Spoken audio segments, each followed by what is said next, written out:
આરોપીને અગાઉ એક 3 મહિના પહેલાં એક જે આરોપી છે એને હવામાં ફાયરિંગ કરતો અમને વિડીયો મળી આવેલો હતો.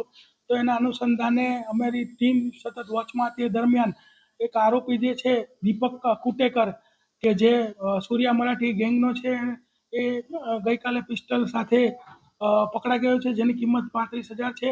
અને એની પૂછપરછ દરમિયાન એણે જણાવ્યું કે એને અગાઉ હિતેશ સોલંકી કરીને વ્યક્તિ છે એની સાથે દુશ્મની ચાલતી હતી. એટલે રોહિત ઉર્ફે મુન્ના દૂધ મારફતે આ જે પિસ્ટલ છે એ લાવેલો. અને મુન્નો દૂધ ઓલરેડી જેલમાં છે અને આ ગુનામાં પણ વોન્ટેડ છે. અને આર્મ્સ એક્ટ કલમ 25(1) કે જેની આજીવન કેદની સજા છે, એના અન્વયે જે છે ગુનો દાખલ કરેલો છે. આ આરોપી જે છે સૂર્યા મરાઠી ગેંગ સાથે સંકળાયેલો આરોપી છે.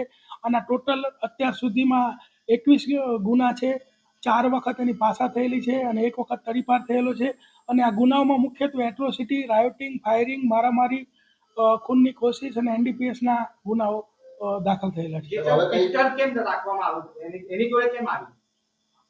એને હિતેશ સોલંકી કરીને એક વ્યક્તિ જે છે એની સાથે દુશ્મની ચાલતી હતી, એટલે એના બચાવવા માટે આ પિસ્તોલ રાખતો હતો.